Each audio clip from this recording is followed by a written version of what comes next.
Okay. Today, I want to talk about something a little different.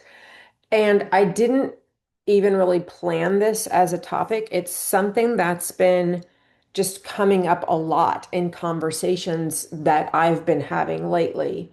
And the interesting thing about this is on the surface, these conversations kind of sound the same. I mean, women come to me to talk about weight and energy and consistency and how, I just need to get back on track. It's all the things I've been talking about with women for years. But somewhere in the middle of these conversations, it shifts. And we end up talking about something that's completely different.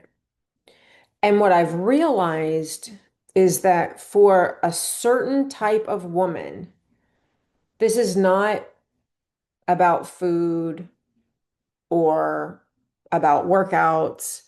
It's not even really about weight anymore, or certainly not just about weight anymore. It's about how she's thinking and how she's operating while she's trying to build something in her life right now. And that something can look really different. Sometimes it's a business, for example. I've worked with women who are working full time, they're building something on the side, they're trying to create a second stream of income for the next chapter, right? And they're doing all of these things. They're posting on social media, they're learning about how to start and operate a business, they're trying to figure out strategy, but it all feels really scattered. Like they're working super hard, but not working strategically, not in this like clean way, right? Like the effort isn't translating into something the way that it should. Sometimes it's not about a business at all. Sometimes it's a woman who's been in the same career for 20, 30 years and she knows she's ready for something else. But now she's like second guessing herself in a way that she never used to.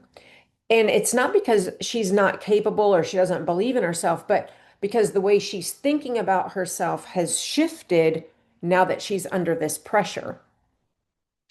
Sometimes it's Sometimes it's a woman whose life just doesn't look the same anymore, whether that's because of the loss of a loved one, change, maybe through divorce, but something she did not plan for.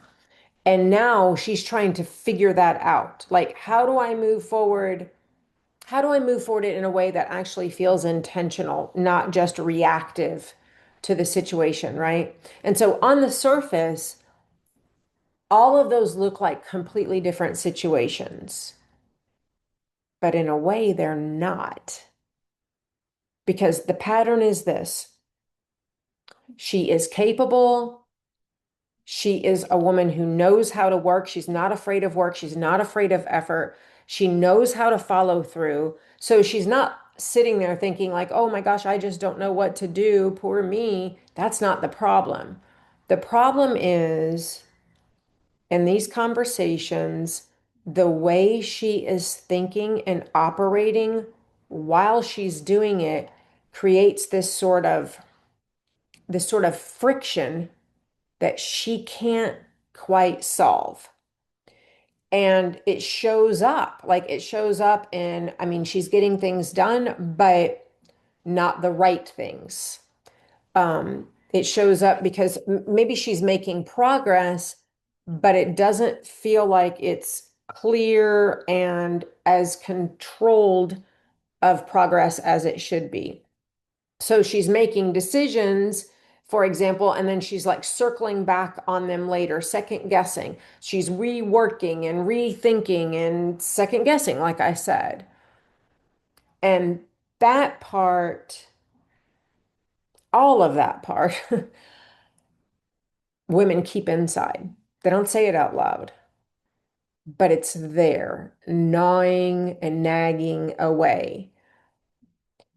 And here's a big part of where this actually matters because most women, when they feel that kind of friction, they assume that the solution is more discipline, better structure, a clearer plan. So they like tighten things up, right? Whatever the situation is, they want to be more focused, more consistent, more efficient, more logical, and that works, but only temporarily. It works until the same patterns show up again. Those same disruptive patterns infiltrate again. Because the issue is not about effort. The issue is that she's trying to build something new using the same internal patterns that she's always used under pressure. And those patterns maybe worked before. I mean, they got her here where she is, but they don't scale into this next phase of life, especially in midlife. And it gives me chills talking about this because I was right there 5.5, almost 6 years ago now. I was in that place. If you know my story, you know what was happening, where I was in this 30-year career in education and sitting in higher ed at the time, and the strife and the friction that I was feeling, the next chapter I wanted to build, but I didn't know how to take what had served me very well in that first phase of life and use it to build the next phase and scale it. And I didn't know how to do it because that wasn't going to work. So again, it almost makes me well up thinking and talking about this because this is so very real. I've lived it and it's so very real to the women who I'm having these conversations with. The next phase can't be built based on what worked for us in the last phase. Now we're in midlife where our energy is different. Your body is less forgiving. And the margin for pushing through, well, it gets smaller and smaller, if that makes sense. So the question stops being like, what should I be doing? And the question becomes, how am I operating while I'm doing it? Because that's really where clarity and momentum and sustainability come from, not just from a plan. And see, this is where the conversation changes because now we're not talking about what you eat or what your workout looks like or what your schedule is or just tactics and strategies. We're not looking at that. What we're looking at is how do you make decisions? What do you default to under pressure? Where do you overthink? Where do you over effort? That's probably not a word, but you get it, right? Where do you over effort? And where are you trying to control things in a way that actually slows you down? This is the work that I have found myself doing more and more with women lately. And kind of not because I just decided to, but because that's where the real problem is for a certain type of woman. And so if you're listening to this very different kind of podcast today and you're thinking, yeah, that's exactly what it feels like, then I want you to just sit with that for a minute because truly recognizing it is the first time you've actually had a chance to change it. I I hope this hits you